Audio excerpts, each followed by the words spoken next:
Muli po isang mabiyayang hapon po sa ating lahat, mga minamahal na kapatid. Muli po aking sasabihin ay hindi nagmula sa akin, mula po sa aking mga narinig, nakita at mabasahin mula sa gabay ng tinig ng Diyos buhay sa tala. At higit po natin lahin ang pagpasalamat sa ating Diyos na makapangyarihan sa lahat, na siyang lumikha ng mga bagay na nakikita at di nakikita. Sampu na rin po ng ating mga tinatamasa. Mga minamahal na kapatid, mahaba na rin po ang panahon na ginugol natin upang tayo po tumalakay sa mga salita na iniwan po ng ating Panginoon. At sa pamagitan po ng gabay ng tinig ng Diyos buhat sa tala, unti-unti po natin itong naisalarawan at naisaysay kung paano ba talaga ang tunay niyang kasaysayan. At sa atin pong pagsasalaysay, hindi rin po silingid sa kaalaman ng lahat po ng sumagbabay dito kung ano po ang tunay na naging kaganapan, kung bakit nandito po tayo ngayon sa Barangay San Juan de Mata, kung saan ay dito po hinipon ng Diyos ang kanyang mga hinirang upang turuan at aralan ng mga hiwaga at kalihiman. Na ang mga hiwaga po ito yung binabanggit natin, marahil natin pong babalikan, yung pong binabanggit po sa aklat po ng mga taga Roma. Kabanata po 16, talataan po ng 25, 26 na ganito po ang ating mababasa. Babalikan na po natin ito mga minamahal na kapatid sapagkat napapanahon na upang mahayag ang hiwaga na natago sa katahimikan ng panahon walang hanggan. Ay, isang mabiyayang araw po sa ating lahat mga kapatid. Tulad ng binanggit ng ating kapatid, ay amin po sasabihin ay hindi po mula sa amin, kundi ito mula sa amin narinig, nakita at nabasa mula po sa gabay ng tinig ng Diyos buhat sa tala. Ganito po mga kapatid ang ating mababasa sa aklat po ng Roma. Sa kabanata 16 sa talatang 25 hanggang 26. At ngayon sa Kanya na makapangyarihan na sa inyo'y makapagpapatibay ayon sa aking ebanghelyo at sa pangangaral ni Jesucristo ayon sa pahayag ng hiwaga na natago sa katahimikan ng panahong walang hanggan, datapwat na hayag na ngayon, at sa pamamagitan ng kasulatan ng mga propeta ayon sa ipinag-uutos ng Diyos na walang hanggan ay ipinakikilala sa lahat ng mga bansa upang magsitalima sa pananampalataya. Maliwanag po sa binasa ng ating kapatid na ngayon sa Kanya na makapangyarihan na sa atin daw po ay makapagpapatibay ayon sa ebanghelyo ng ating si Apostol Pablo. At ganoon din sa pangangaral ng ating Panginoong Jesucristo ayon sa pahayag ng hiwaga na natago sa katahimikan ng panahong walang hanggan. Datapwat nahayag na ngayon. So ito po yung atin pong ihahayag mula po sa gabay ng tinig ng Diyos buhat sa tala. Ang mga hiwaga po ito ang hindi po natuklasan kailanman ng tao, na hindi sumagi kailanman sa kaisipan ng tao, sapagkat ito po ay inilaan ng ating Panginoon sa mga huling panahon. Ito po yung binabanggit din po sa aklat na sa mga huling araw ay ihayag niya ang kanyang mga lihim sa kanyang mga lingkod na propeta. Dahil po nakasaad sa aklat po ng Amos, kabanata po ay 3, talataan po ng 7, na ito po yung nakasulat. Kaya po natin tinatalakay ito kapatid sapagkat magbubukas tayo ngayon mula sa gabay ng tinig ng Diyos po sa tala ng mga hiwaga at lihim na natago sa katahimikan ng panahong walang hanggan. Mabiyayang hapon po sa ating lahat mga kapatid. Muli ang sasabihin ko hindi mula sa akin narinig, nakita at mga babasahin mula po sa gabay ng tinig ng Diyos buhat sa tala. Dito po sa aklat po ng Amos, kabanata 3, talataan 7, ganito po yung ating pong mababasa. Tunay na ang Panginoong Diyos ay walang gagawin, kundi Kanyang ihahayag ang Kanyang mga lihim sa Kanyang mga lingkod na mga propeta. Maliwanag po, diretsahan po sinasabi doon, sa ayon kay si Apostol Pablo, ang makapangyarihan ang siyang magpapahayag o magpapaunawa ng lahat ng mainiwan ng ating si Apostol Pablo, ganoon din po ng ating Jesucristo, at pinatutuhanan mismo ng ating ng isa sa mga lingkod ng Panginoon na si Amos, na ito po ay ihahayag niya yung kanyang mga lihim sa kanyang mga lingkod na propeta. Mga minamahal na kapatid, bagay na ang amin pong tinatalakay, alam po namin na ito po hindi sumagi kailanman sa kaisipan ng tao, sapagkat ito po mula sa gabay ng tinig ng Diyos buhat sa tala, upang higit po nating mapag-unawa na talagang meron pong itinaan o inilaan ang Panginoon na siya pong magtuturo, na ito po yung pinapanalangin ng ating Jesucristo na sa huling araw ay magsusugo siya ng magtuturo. At ito nga po ay hindi po aral mula sa tao. Kaya po natin inuulit ito upang sa ganun ay atin pong mapag-unawa na iba pala ang pinag-aralan o itinuro ng tao kapara dito sa itinuro po ng Diyos. Na inuulit po namin mga kapatid, kung hindi po dahil sa gabay ng tinig ng Diyos buhat sa tala, kailanman ay hindi po natin matutuklasan ang mga hiwaga nito. Katulad po ng isa pong nakasulat, bagamat ito po ay hayag sa kaalaman ng tao, pero yung kahiwagaan at kalhiman nito ay napakahirap unawain ng tao. Katulad na lang mga kapatid dito po sa aklat ng Apokalipsis. Kabanata po ay 3 o 5, talataan po ng 3 hanggang 5 ay may nakasulat pong ganito.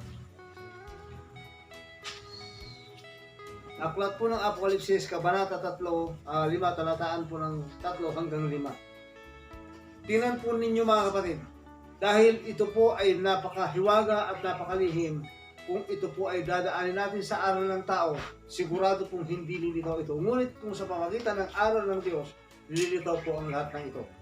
Mabayang hapon po mga kapatid. Muli po ang aking sabihin, hindi po ito magmumula sa akin, mula po ito sa aking narinig, nakita at babasahin mula po sa gabay ng piling ng Diyos buhat sa tala.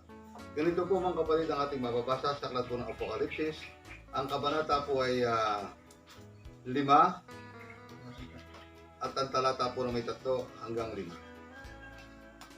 At sino man sa langit o sa ibabaw mo ng lupa o sa ilalim ng lupa ay hindi makapagbukas ng aklat o matingnan man. Sa ika-4, at ako'y umiyak na mainam sapagkat hindi nakasumpong ng sino mang marapat magbukas ng aklat o makatingin man. Sa ika-5, at sinabi sa akin ng isa sa matatanda, huwag kang umiyak, narito ang leon ng Kanihuda, ang ugat ni David, ay nagtagumpay upang magbukas ng aklat at ng 7 tatak nito. Maliwanag po na ang nagbukas po ng aklat at sino man daw po sa langit o sa ibabaw man ng lupa o sa ilalim ng lupa ay hindi makapagbukas ng aklat. At tinukoy mismo dito, ang nagtagumpay na nagbukas ay isang leon na sa angkang ni Huda, ang ugat ni David, ang siyang nagtagumpay na magbukas ng aklat at ng 7 tatak nito. Mga minamahal na kapatid, kung hindi dahil po sa gabay ng tinig ng Diyos mo sa tala, na siya pong nagliwanag at nagturo ng mga bagay na ito, ay napakahirap hanapin at kilalanin kung sino ba ito. Isipin po nating mabuti, ang nagtagumpay ay isang leon. Kapanipaniwala po ba, mga minamahal na kapatid, na ang isang hayop ang siyang magbubukas ng aklat na ito, unang aklat na hiwaga? Maliwanag ang binanggit dito. Isang leon ang nagtagumpay na magbukas ng aklat, na kung hindi po sa pamamagitan ng gabay ng tinig ng Diyos buhat sa tala, ganun din po sa mga taong ginamit o yung mga ginamit po ng Diyos ng mga tao na pangalan na siya po ang nagbigay ng mga pamamaraan, ay hindi po natin matutuklasan ito. Na wala pong iba na isa na nagbigay po ng palatandaan o ng pamamaraan, kundi ang ating si Judge Bihal. Na minsan ay nabanggit na rin po namin sa inyo, isa sa mga ginamit po ng Panginoon nung magkaroon po tayo ng tinatawag na Manila 7 Summit Conference ng panahon ng dating Pangulong Ferdinand Marcos. Yan po ay ang tao na nagpakilala na ang pangalan po ay Judge Pihaw in Rizal, Jehovah God in Remores, Davisdam. Na ang tao ito ay punong-puno po ng hiwaga, na siyang nagsabi na ang Biblia ang siyang pangsandaigdigang konstitusyon. The Bible, sabi niya, is the word constitution. Na siya rin po ang nagsabi na ang pamamaraan daw po para matuklasan ang salita ng Diyos ay may iniwan siyang divine right theory, na doon po natin matutuklasan at malalaman kung anong hiwaga upang malaman natin ang mga hiwaga na iniwan po ng ating Panginoon. Samantalang ito po ay nagtago lamang sa pamamagitan ng salita. Na sa ibang aklat naman po, kung kayo nagbabasa ng mga ibang aklat sa 6 and 7 Book of Moses, the mystery of all mystery, nakalagay doon na to transposition of its letter to conquer the demon. Na ito po ay base rin sa aklat po ng Biblia na ganito po inilihim ng Diyos ang kanyang hiwaga. Na dito po yung unang panahon ng ang mga tao po ay magkasala, yung mga nilikha niyang tayo magkasala ng palayasin sa halaman ng Eden, ay nagkaroon po ng tinatawag na inilihim dito ang ating Panginoon, sapagkat ang ginawa ng Panginoon nung mapalayas na po ang mga tao, naglagay siya ng mga kirubin na mayroong tabak na umiikot upang ingatan ang daan patungo sa halaman ng Eden. Mababasa po natin ito sa aklat po ng Genesis, kabanata po ay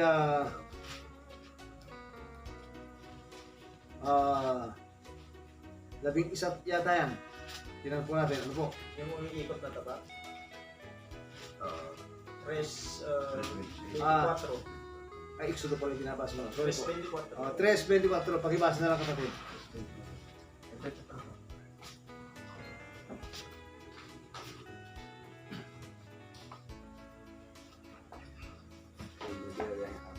Dito po sa aklat ng Genesis, kabanata po 3, talataan ng 22 hanggang 24, ganito po yung ating mababasa. Pakinggan po ninyong mabuti mga minamahal na kapatid at unawain sapagkat ganito inilihim ng Diyos ang kanyang hiwaga, kaya natago sa katahimikan ng panahong walang hanggan. Ang aking sasabihin ay hindi nagmula sa akin, mula sa aking narinig, nabasa, mula sa gabay at tinig ng Diyos, buwas sa pababasa kapatid dito sa Genesis, talata 3, kabanata 3, talata 22 hanggang 24. 22 kapatid.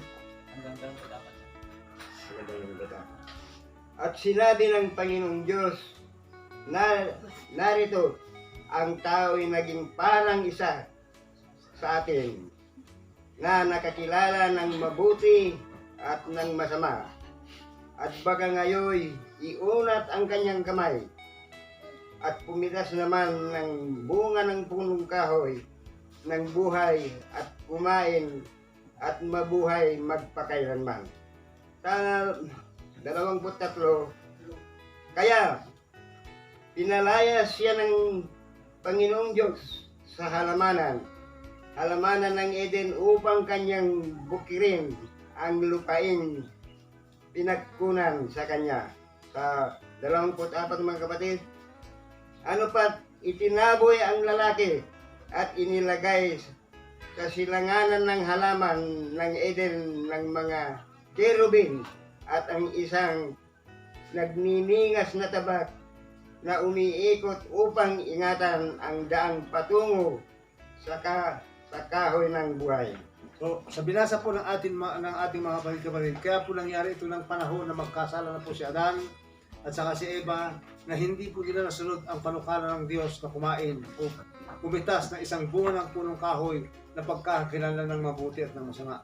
Kaya po ang ginawa ng Diyos, yung nga po binasa ng ating kapatid sa 22, at sinabi ng Panginoong Diyos, narito ang tao ay naging parang isa sa atin na nakakakilala ng mabuti at ng masama, at baka nga'y iunat ang kanyang kamay at pumitas na naman ng bunga ng punong kahoy ng buhay at kumain at mabuhay magpakailanman.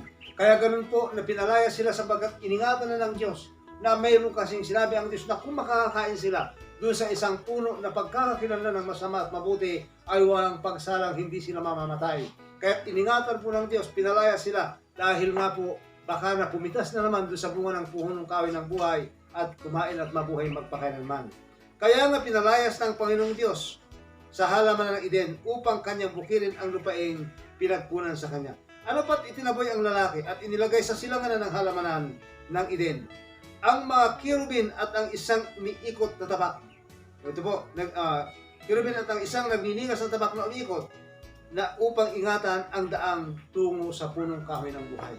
So dito po mga kapatid, maliwanag na mayroong tabak na umiikot. Alam naman po natin ayon sa Hebreo na ang tabak ng Espiritu ay salita, yung pong salita ngayon ang umiikot. Para matuklasan po natin, ito yung binabanggit ng ating si John Spihaw o ng ating si Amang Moses to transposition of its letter to conquer the demon. At sinabi ni John Spihaw, the divine right theory, police power. Ngayon, balikan na po natin ngayon ang binanggit po dito ng ating Panginoon Jesucristo na ang nagtagumpay na magbukas ng aklat ay isang leon. Para makita po natin na ginamit pong hiwaga upang maingatan ang daan patungo sa halamanan ay isa pong salita. Katulad po ng binanggit sa Apokalipsis, ang magbukas daw po ng aklat ay ang pangalan is leon. Napaka-imposible po ito mga kapatid. Napaka-imposible na isang hayop ang siyang magbubukas ng aklat. Pero ang totoo mga kapatid, katulad nga po sa pinag-aralan natin sa paaralan, ang tao po ang siyang pinakamataas na uri ng hayop. The highest form of animal, human being. Kaya ang totoo, para makita po natin, kung babalik natin ngayon ito, ang lalabas po ay Yan yung sinasabi natin. Ito yung sinasabi ng Panginoon na tabak na umiikot upang ingatan. Kaya kung itatransposition mo yun na, pero ang totoo, siya po si Noel. Kaya ito ang dahilan kung bakit magpahanggang ngayon, inaawit ng mga Kristyanismo na ang mayroong isang pangalang Noel na inaawit po nila, ginawang isang awitin yan, si Noel. Kung sino si Noel, para matuklasan po natin, kunin natin yung O, pagkatapos yung N, tapos yung E, ang natitira po ay L. Ang nag-iisang pag-ibig, wala pong iba kundi ang ating Panginoon Diyos. Ganyan po kahiwaga mga kapatid, ang mga aklat, yung sinasabing natago sa katahimikan ng panangulanggan, ito po ang dahilan kung bakit po dumating ang tinig ng Diyos buhat sa tala upang ipaunawa ang aklat pong ito. Lalong-lalo na ang aklat ng Biblia na dito po nag-ugat ang hindi po pagkakaunawaan. Dito nag-ugat ang pagkakabahabahagi ng bawat isa. So dito nag-ugat ang tinatawag na hidwaang pananampalataya sa isang aklat. Ang nakapagtataka nga mga kapatid, kung ating pong pag-aaralan, iisang aklat, bakit karaming lumitaw na mga samahan? Diyos ang tinatalakay, bakit hindi nagkakasundo? Hindi ba't dapat kung kailan sana maraming nangangaral, ay doon nagkakaroon ng tunay na pagkakaisa at pagmamahal? Samantalang ang buod po nito pag-ibig at pagmamahal. Anong dahilan mga kapatid? Masakit man pong tanggapin po rin ang katotohanan. Kaya po nagkadami-dami ang tinatawag na reliyon dahil sa isang inaasahang pakinabang. Personal interest po ang dahilan dahil tanggapin natin yung totoo. Napakalaking negosyo pag Diyos po ang usapan. Masakit ito, pero ito ang katotohanan. Ginamit ang salita ng Diyos upang magkamal sila ng limpak-limpak na salapi. Masakit, ulitin ko po, masakit ito. Pero ito lang ang dahilan para maihag na po ang mga katotohanan. Samantalang ang hangarin po ng Diyos, iisang Diyos na makikilala. Kaya nga, sinawesya na po natin mula sa gabay ng tinig ng Diyos po sa tala. Kung sino ang Diyos ng pasimula, magpahanggang ngayon, na ito ang Diyos na binabanggit ng ating si Apostol Pablo, ulitin ko po, sa Kanya na makapangyarihan, na sa inyo makapagpapatibay ayon sa aking Ebanghelyo at sa pangangaral ni Kristo. Na pinagbidiinan din po sa aklat ng Amos, na siya po na Panginoon, siya ang maghahayag ng kanyang hiwaga at lihim sa kanyang mga lingkod na propeta. Mapalad po ang bansang Pilipinas sapagkat dito unang ihayag ang tinig ng Diyos buhat sa tala. Ganyan po inilihim mga kapatid, na yun palang binabanggit na yun ay siya pala si Noel, siya po yung nag-iisang pag-ibig. Yan po ay ang ating Panginoon. The love is God, sabi nga sa wikang Banyata. Ngayon, bakit sinasabi na? Ang binabanggit dito, narito ang Diyos ang kanyo, sinabi sa akin ng isa sa matatanda. Ito na naman. Pag sinabi kasing matatanda, ang tatakbo sa isip, elders. Sigurado yan. Maliwanag. Pero ang totoo mga kapatid, ang isang inilihim at hiwaga nito, pag isinulat na po natin, makikita nyo. Gamitin lang natin yung pamura.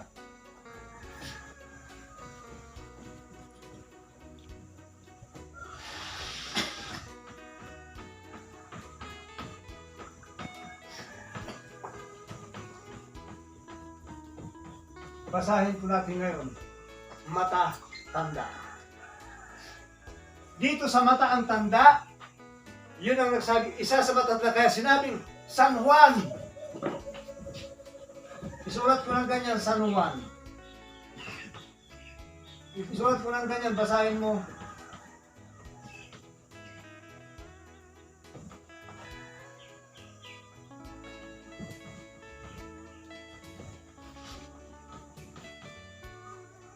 San Juan, San Juan, San Juan.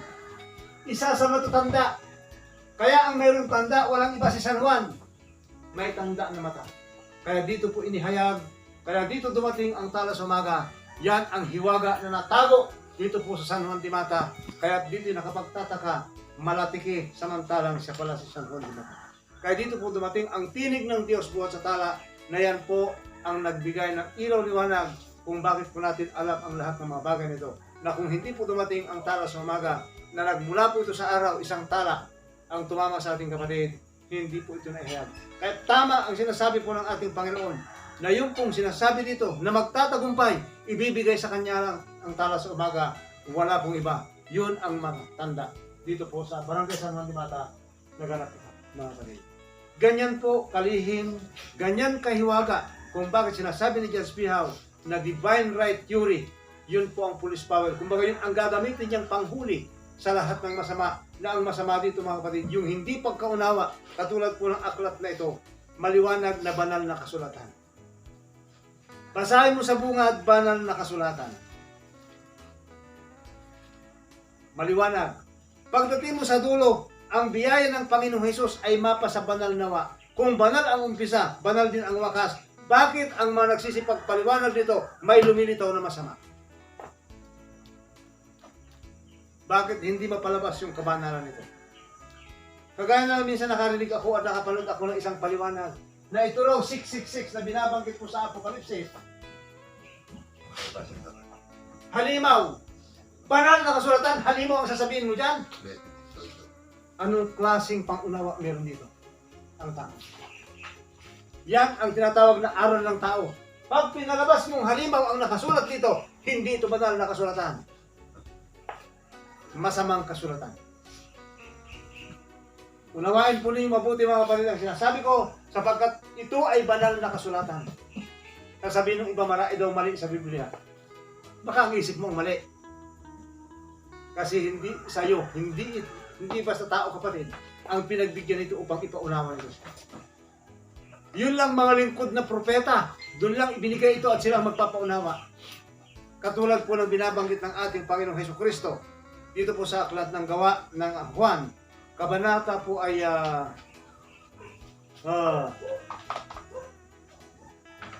siya mismo ang magpapaunawa nito. Unang Juan, kabanata po ay isa yata, o dalawa, talataan po ng 2:27, yun, ng unang Juan. Na siya mismo, hindi kayo kailangang turuan ng sinuma.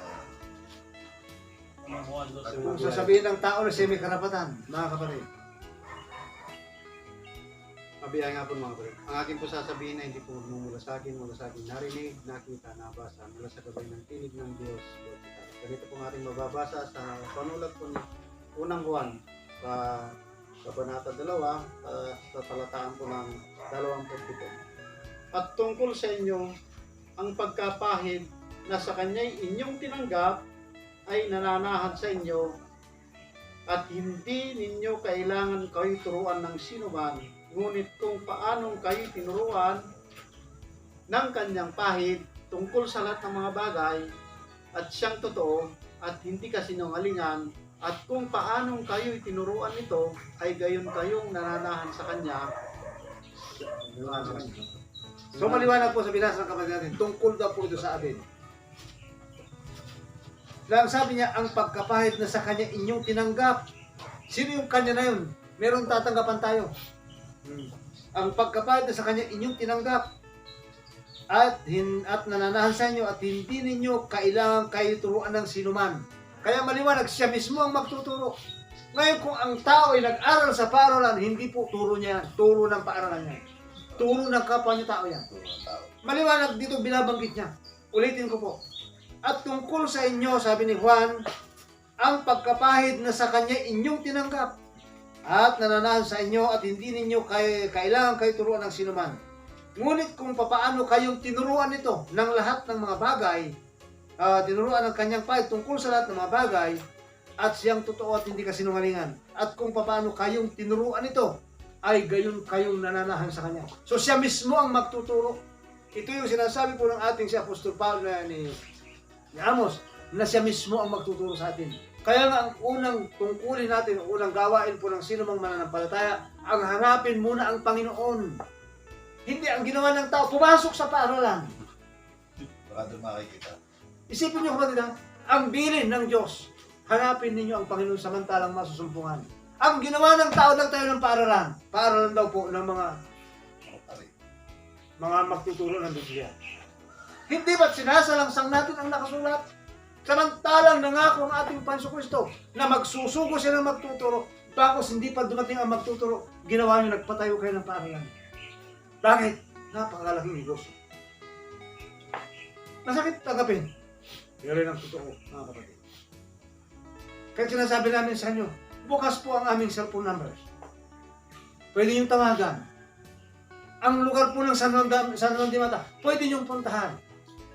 Pwede nating pag-usapan upang ipaunawa ang lahat ng mga bagay dito. Hindi upang pagtalunan, kundi upang ipaunawa, upang sa ganun ang tao ay mailagay natin sama mula po sa gabay din ng Diyos na makapangyarihan sila. Ang sinasabi namin taasan po sa inyo, ang aming sinasabi sa inyo ay hindi po nagmula sa amin, mula sa aming narinig, nakita at nabasa, mula sa gabay ng tinig ng Diyos buhat sa tala. Kagaya nga po ng mga hiwagang natago ito. Pagmasdan niyo mga kapatid, sapagkat ito ay mababasahin po muli ang ating mga kapatid, dito po sa aklat po ng Juan pa rin, unang Juan, kabanata po 5, talata ng 20. Ganito yung ating mababasa. Bago po natin balikan ngayon, natalakay ang binanggit sa Biblia na 666. Magagyang hapon po sa inyo lahat mga kapatid. Ang aking sasabi din mula sa akin mga narinig, nakita at babasahin mula sa gabay ng tinig ng Diyos buhat sa tala. Ganito po nakasulat po sa ikalawang Juan, unang Juan, kabanata 5, talata 20. Ganito pong nakasulat po. At nalalaman natin na parito ang anak ng Diyos at tayo binigyan ng pagkaunawa upang ating makilala siya na totoo. At tayo nasa Kanya na totoo.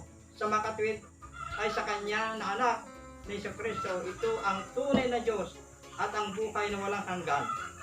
Purihin po natin ang sabi po, at ngayon sa Kanya. Sa aklat po ng Juan, basahin ko pong mabuti, para makuha po natin kung bakit ko po pinabasa ito. Sabi niya dito,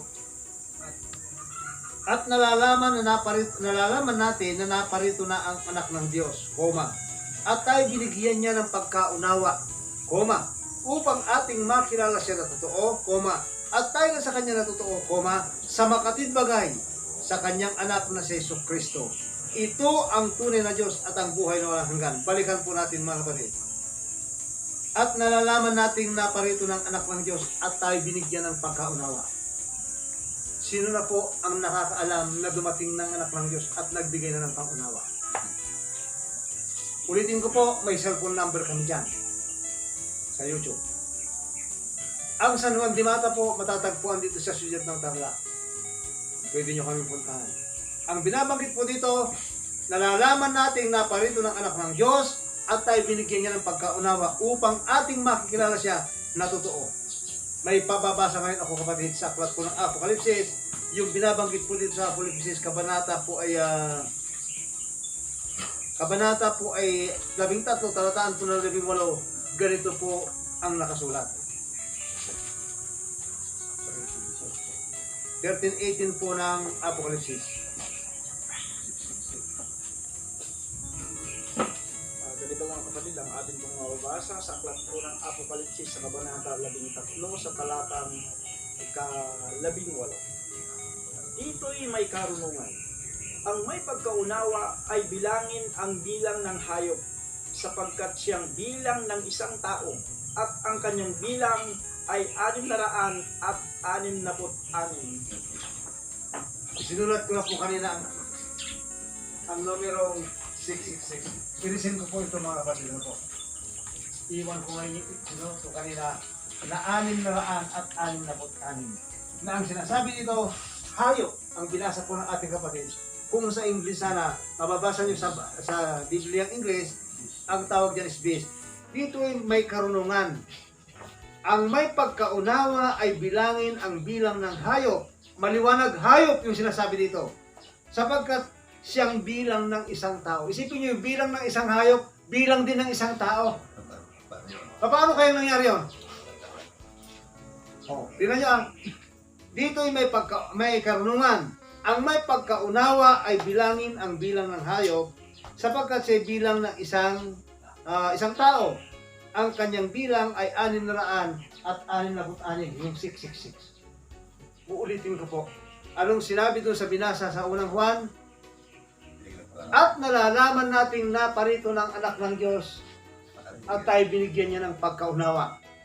So kung sino yung may pagkaunawa, yun ngayon ang bibilang dito na may karapatan. Maliwanag. Dito'y may karunungan. Ang may pagkaunawa ay bilangin ang bilang ng hayop. Bakit ang daming lumitaw, nakapaliwanagan? Na sila ang nagpabibilang, na ang ibig sabihin daw po ng 666, halimaw. Samantalang ang may karapatan palang bumilang dito, yung may pagkaunawa, yung nakaalam na dumating na ang ating Panginoong Jesucristo at binigyan siya ng pagkaunawa.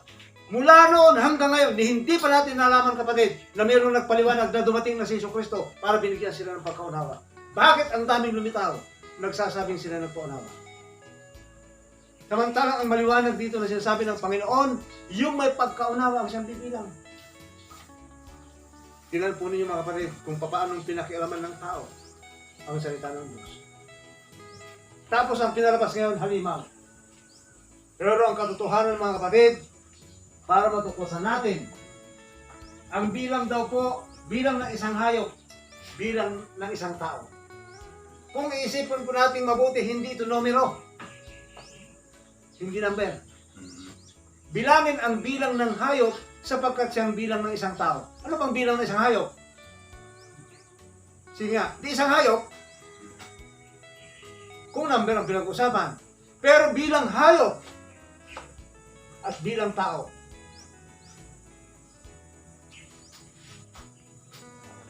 Kaya maliwanag kapatid, hindi ito numero. Kaya, pero nagbagay siya ng salitang 6, 6, 6. 3, 6. Para malaman po natin,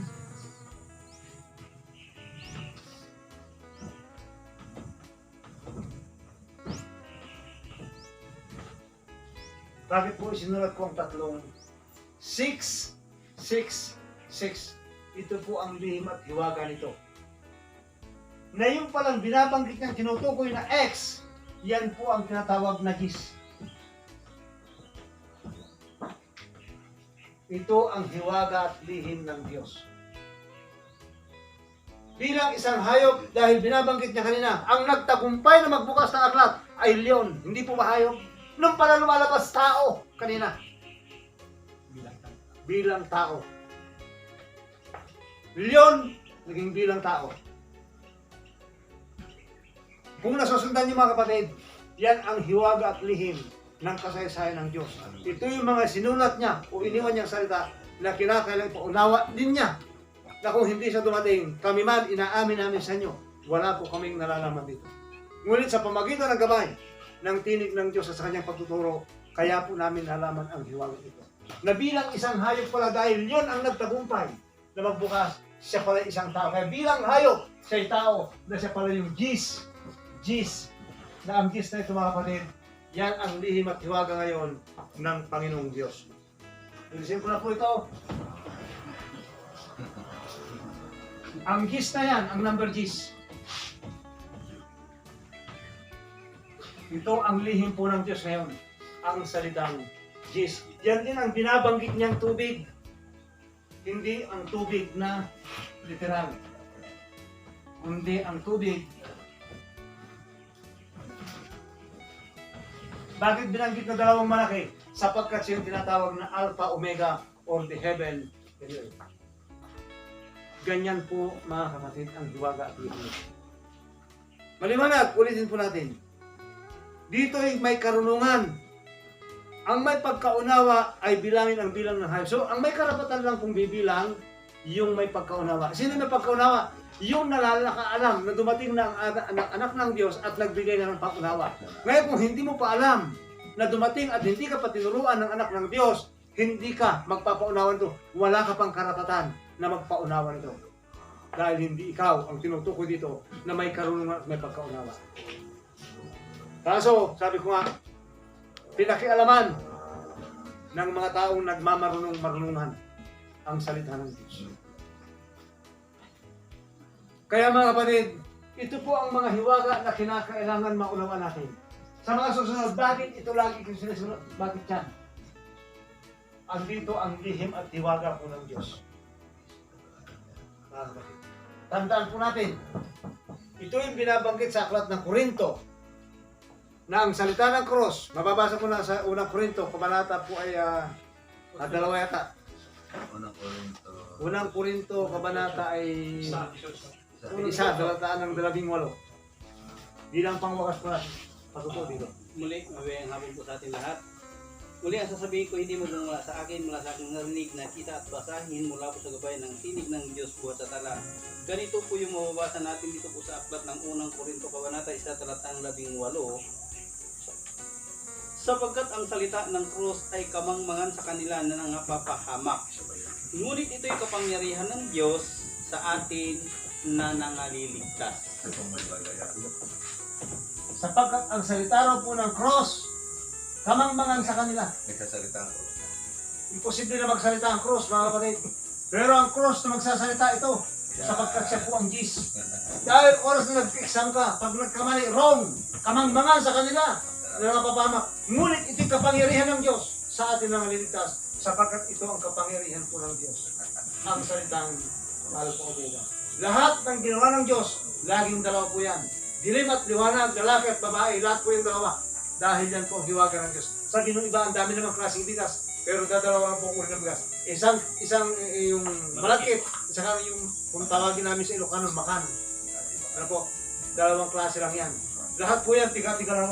Dahil ang hiwaga po ng Diyos, yung binabanggit ni Jesus na tubig, na yan po ang binabanggit na tubig ng sino mong makainom dyan, andun ang hiwaga tuwihim para makamit ang buhay na walang hanggan. Mga minamahal na kapatid, bagamat alam kong mahaba ko po, sana yung tatalakay natin, dapat nga lang yung oras po natin ay sadyang kung hahabaan pa natin, baka lalong hindi po panoorin kasi nga masyado nang maiinip yung makikinig o manonood. Pero ganun pa po, ipagpatuloy lang po natin ang pagkinig at panood para sa ganun maunawaan po natin na meron palang inilihim ang Diyos na sa mga huling araw, ganun po niya ihahayag sa kanyang mga lingkod na propeta. Pasalamat po tayo mga kapatid sapagkat dito mismo sa ating bansang pinakamamahal, dito po dumatal ang tinig ng Diyos po sa tala na siya pong magbibigay ilaw liwanag sa kasipan ng tao upang ang tao ay makamit po ang pangako ng Diyos. Higit sa lahat ay ang kaligtasan at buhay magpakailan-kailanman. Sana po mga kapatid, ipagpatuloy po natin ang ating pong pakikinig, panonood at muli po maraming salamat at magbiyayang hapon po sa ating Panginoon.